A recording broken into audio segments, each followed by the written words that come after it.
Public প্লেসে বই পড়াটা আমাদের সমাজের মধ্যে যেন মানে এখন একটু ট্যাবু টাইপের হয়ে গেছে, একটা নিষিদ্ধ টাইপের জিনিস হয়ে গেছে। আমার কাছে এরকম মনে হয়। লাইক আপনার যদি বাসের মধ্যে বা ট্রেনের মধ্যে বা পাবলিক কোনো যানবাহনের মধ্যে যদি বই পড়ার অভ্যাস থাকে, তাহলে আপনার কি মনে হয় না যে আশেপাশের মানুষ একটু জাজ করা শুরু করছে বা একটু তাকায় আছে বা এই ধরনের জিনিস হয়ে গেছে? মুখে হয়তো তারা বলতেছে না, কিন্তু তারা হয়তো মনে মনে এটাই বলতেছে যে বই পড়তেছো কেন? হ্যাঁ, তুমি দেখাইতেছো আমাদেরকে, হ্যাঁ তুমি বই পড়তে পারো। এরকম জিনিস কি আপনার মনে হয় না? কিছু কিছু মানুষ আসলে আমার সাথে এই ধরনের ব্যবহার, যে তুমি বই কেন, বিশেষ করে আমার আত্মীয় স্বজনই তো এই ধরনের কথা কিন্তু মাঝে মধ্যে বলে যে তুমি বই পড়তেছো কেন, আশেপাশে কত সুন্দর দৃশ্য আছে, তুমি এটা কেন দেখতেছো না? তো এই ধরনের জিনিস আসলে আমার কাছে কেন জানি একটু মন খারাপ লাগে, কারণ তারা একটা জিনিস ভাবতে পারতেছে না যে জিনিসটা আসলে আমরা ভাবতেছি, বা এই ধরনের একটা ব্যাপার স্যাপার আছে আর কি। এই জিনিসটা নিয়ে আজকের ভিডিওতে কথা বলবো। Welcome to this channel. আশা করি সবাই ভালো, মানে আই এম সো সরি, আশা করি আপনারা ভালো আছেন, ঠিক আছে? তো দেখেন, মানুষজনের একটা জিনিস যেটা, সেটা হচ্ছে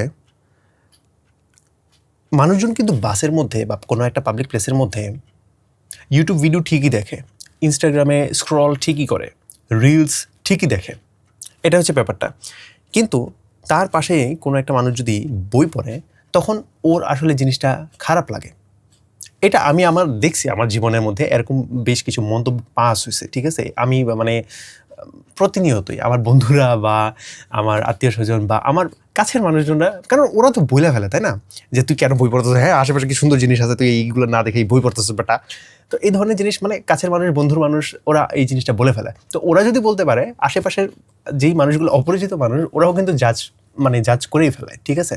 এখন কথা হচ্ছে, মানুষজন এই জিনিসটা আসলে বুঝতে চাচ্ছে না যে আপনি যে রিলস স্ক্রল করতেছেন, এটা যেমন একটা বিনোদনের ব্যাপার, আমি বইয়ের পৃষ্ঠা উল্টাইতেছি, ওইটাও একটা বিনোদনের ব্যাপার। আই মিন, আপনারা দুইটাকে আলাদা করে কেন দেখতেছেন, তাই না? দুইটাই কিন্তু আমরা মজার জন্য দেখতেছি। তো এটা একটা উত্তর থাকতে পারে যে কেন আপনারা আসলে বা মানুষ আসলে জাজ করে। আমি আপনাদেরকে কিছু বলছি না, আপনারা হয়তো এই চ্যানেলের মধ্যে, এই ভিডিওটার মধ্যে ক্লিক করছেন কারণ আপনারা কখনো জাজ করেন নাই, আপনারা আসলে মেবি বই পড়েন পাবলিক প্লেসের মধ্যে, কারণ থাম্বনেলটা আমি এইভাবেই ডিজাইন করব। তো আমার কাছে যেটা মনে হয় যে বই পড়া নিয়ে আসলে ছোটোবেলা থেকেই আমাদের একটা তিক্ততা আছে, এটা মনে হওয়ার কিছু নাই, এটা বাস্তব। বাংলাদেশের মধ্যে আসলে আমাদের তিক্ততা যেই জায়গাটা, স্কুলের মধ্যে গেলে ক্লাসের মধ্যে টিচাররা পিটায়, পড়াশোনা কেন করো নাই তুমি, কেন তুমি হোমওয়ার্কটা করো নাই, হ্যাঁ পড়া পারো না কেন, বাসার মধ্যে আব্বাই পিটায়, মায়ে পিটায়, সবাই পিটায়, বড় ভাই বোন পিটায়, মানে আমাদের মায়ের উপরই চলছে। বিশেষ করে আমার মতো ব্যাকবেঞ্চের যারা আছে, মানে সারাটা জীবন মায়ের উপরেই গেছে। তো একটা তিক্ততা থাকাটা স্বাভাবিক, আমারও এবং অন্যান্য মানুষেরও একটা তিক্ততা থাকা উচিত, কারণ বই পড়াটা, আমরা বাংলাদেশের মধ্যে ম্যাক্সিমাম মানুষজন বই পড়াটা শুধুমাত্র ক্লাস ক্লিয়ার করার জন্য পড়ছিলাম, শুধুমাত্র পরীক্ষায় পাশ করার জন্য পড়ছিলাম। মজার জন্য আমরা কখনোই কোনো বই আসলে পড়ি নাই, ম্যাক্সিমাম পিপল অফ বাংলাদেশ। আমাদের এর জন্য বই নিয়ে আমাদের কোনো সুখকর কোনো স্মৃতি নেই, ঠিক আছে? যেমন ধরেন, কোনো বইয়ের মধ্যে কোনো একটা ক্যারেক্টার মারা গেছে, আমরা এই ধরনের ফিলিংস ম্যাক্সিমাম মানুষ আসলে পাই নাই, যে কষ্টটা লাগে কোনো একটা ক্যারেক্টার মারা গেলে। মুভির মধ্যে আয়রন ম্যান মরে গেছে, তারপর কোনো একটা জিনিসের মধ্যে অন্য কোনো একটা ক্যারেক্টার, আমরা কত কান্নাকাটি করছি, তাই না? অনেকেই খুব কষ্ট পাইছি, তাই না? তারপর আরও অনেক জিনিস আছে যে কষ্টের জিনিসের মধ্যে আমরা মুভি যখন দেখি, বা ইভেন রিলসের মধ্যে এরকম অনেক স্টোরি থাকে, ঠিক আছে, যে জায়গার মধ্যে খুব কষ্টকর কিছু মুহূর্তের ব্যাপার স্যাপার থাকে, ঢুকায় দেয় বা গল্পগুলোকে পোর্ট্রে করে। তো ওই সব জিনিসের মধ্যে আমাদের যেমন কষ্ট লাগে, ওই জিনিসটা যেমন সব ধরনের মানুষজন এটা ফিল করতে পারে বা এনজয় করতে পারে, বইয়ের মধ্যে ওই জিনিসটার ইমোশনগুলো ফিল ম্যাক্সিমাম মানুষ আসলে করে নাই, ঠিক আছে, তাদের জীবনের মধ্যে। তারা হয়তো ম্যাক্সিমাম, মানে আমি ম্যাক্সিমাম শব্দটা বারবার উচ্চারণ করতেছি, কারণ সুখকর স্মৃতি যে আসলেই নাই, এটা মিথ্যা না, এটা সত্য কথা। কারণ তারা যদি ব্যাপারটা বুঝতো, জাস্ট এই ব্যাপারটা বুঝতো যে বই আসলে বিনোদনের জন্য পড়া যায়, তাহলেই আমার এই ভিডিওটা আর বানানোর কোনো দরকার পড়তো না, ঠিক আছে? কারণ আমার নিজের এক্সপিরিয়েন্স যদি আমি বলি, আমি যখন কলেজের মধ্যে যাতায়াত করতাম, তখন তো মানে কলেজের মধ্যে যাইতে আমার বাস দিয়ে যাইতে লাগতো 15 মিনিট। তো 15 মিনিটের মধ্যে আমি বিভিন্ন গল্পের বই টই পড়তাম, ঠিক আছে। স্কুলের মধ্যেও আমি গল্পের বই টই পড়তাম।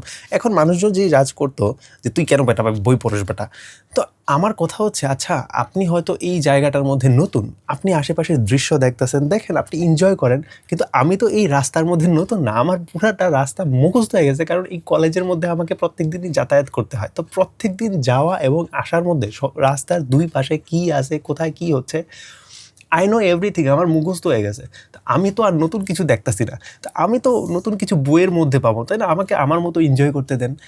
আমি যে জিনিসটা এনজয় করছি সেটা যদি আপনাকে কোনো প্রকার মানে আনকমফোর্টেবল না করে, তাহলে আপনি আমাকে ডাক দিয়েন না, বুঝছেন? আমি আমার মতো এনজয় করি।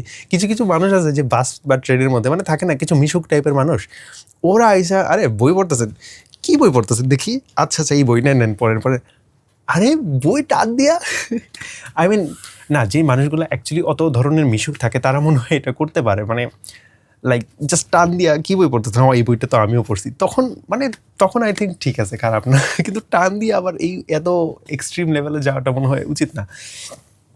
তারপর ধরেন কি বলবো, আমার এক্সপিরিয়েন্স থেকেই আর কি আমি বলতেছি। তারপর যেমন আমার যখন ক্লাস 9-এ পড়ি, তখন আমার একটা বিয়ের ফাংশন অ্যাটেন্ড করতে হতো। এখন বিয়েটা ছিল আমার এলাকার মধ্যে অনেক দূরে, আমার এলাকা থেকে অনেক দূরে। আমরা আত্মীয় স্বজনরা সবাই মিলে একটা মাইক্রোবাস ভাড়া করে তারপর যাব। মানে ওই আত্মীয়র বাসার মধ্যে যখনই আমরা যাইতাম না, তখনই আমাদের মধ্যে একটা আলাদা এক্সাইটমেন্ট কাজ করতো, কারণ অনেক লং ট্রিপের মধ্যে যেতাম, 3 ঘন্টা 4 ঘন্টা জার্নি করার পরে গিয়ে ওদের বাসার মধ্যে পৌঁছাইতে হতো।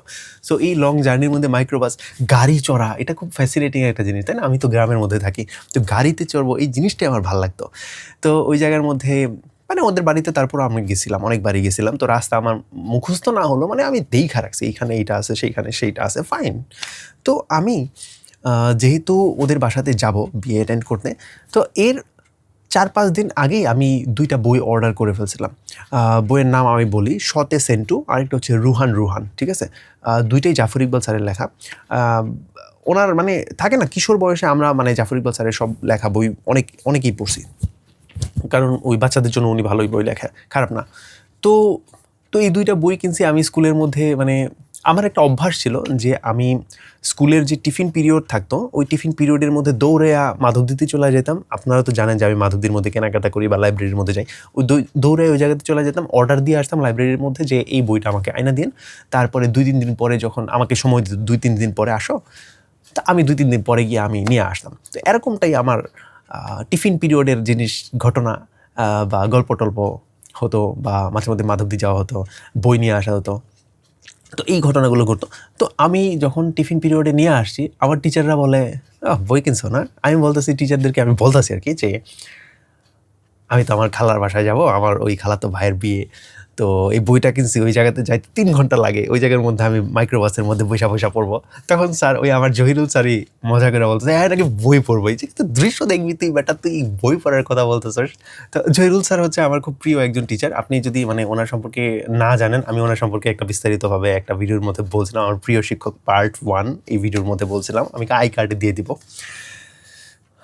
তো মানে পছন্দের মানুষ যখন বলে, হ্যাঁ, তখন আসলে গায়ে বেশি লাগে না, কষ্ট হয় যখন আশেপাশের মানুষ জাজ করে ফেলে। বাট মানে আজকের ভিডিও যেই কথাগুলো বলতেছি, এই কথাগুলো আসলে ওই ক্লাস 10-এর ওই ঘটনার উপর ভিত্তি করেই আমি আসলে এই জিনিসগুলো চিন্তা করে রাখছিলাম, সেই চিন্তা ভাবনাগুলো আপনার সাথে শেয়ার করতেছি। তবে হ্যাঁ, একটা জিনিস আছে, বাস বা ট্রেনের মধ্যে যদি আপনি পত্রিকা পড়েন, তাহলে সেখানে আবার জাজমেন্ট হয় না, কারণ পত্রিকা পড়াটা খুবই স্বাভাবিক হয়ে গেছে, কারণ পত্রিকা মানুষ পড়তেই পারে, ঠিক আছে? 10 টাকা দিয়ে একটা কিনে ফেললাম, কেউ এটাও বলবে না যে 10 টাকা, আরে বাপরে বড় লোক হয়ে গেছে, এই ধরনের জাজমেন্ট কেউ করে না। এটা পত্রিকা একদম কমন একটা জিনিস, মানুষজনের বিনোদনের জন্য এটা ফাইন, ইনফরমেশন গ্যাদার করা ফাইন। বাট গল্পের বই পড়াটাও মনে হয় একটু হ্যাঁ, গল্পের বই পড়া এটাও মনে হয় একটা ট্যাবু টাইপের জিনিস, বা একটা নিষিদ্ধ টাইপের জিনিস, যে তুমি গল্পের বই পড়তে পারো না। আমি এরকম অনেক হয়েছে যে আমি স্কুলের মধ্যে গল্পের বই পড়তেছি, অন্যান্য স্টুডেন্ট আইসা বলতেছে যে বড় ভাই, বা মাঝে মধ্যে আমার ক্লাসের মানুষজন, ওরা আইসা বলতেছে তোমার কি পড়া শেষ হয়ে গেছে, মানে তোমার এই স্কুলের বইটই কি পড়া শেষ হয়ে গেছে? আমি বলছি না ভাই। তখন ওনারা বলে যে তো তুমি গল্পের বই পড়তেছো কেন, এত আজাইরা সময় কেমনে তোমার? তুমি বই পড়বা, বই পড়তেছো তো আমাদের ক্লাসের বই পড়ে শেষ করো, তুমি এই বই পড়ার সময় কই পাও? পয়েন্ট হচ্ছে বই বড় ভাইও আজাইরা ঘোরাঘুরি করতেছে, ওই আমার ক্লাসের ক্লাসমেটটাও আজাইরাই ঘোরাঘুরি করতেছে। ওই ক্লাসমেটটাই দিনে 4 থেকে 5 ঘন্টা ওই রিল স্ক্রল করে করে, তখন তো ফেসবুক টেসবুক ছিল না, ওরা ওই সঙ্গ দোষে বিভিন্ন জায়গাতে ঘোরাঘুরি করে 4-5 ঘন্টা দিনের মধ্যে নষ্ট করতেছে। ওই মানুষটা এসে আমাকে জ্ঞান দিতেছে যে তোমার বই শেষ হয়েছে, তুমি বই পড়ো না, তুমি এই গল্পের বই পড়তেছো না, ওইগুলো শেষ করে নিয়ে করবা, ওই বই শেষ করে পড়েই আমরা কুলাইতে পারি না, তুমি গল্পের বই পড়তেছো। Come on be serious, come on.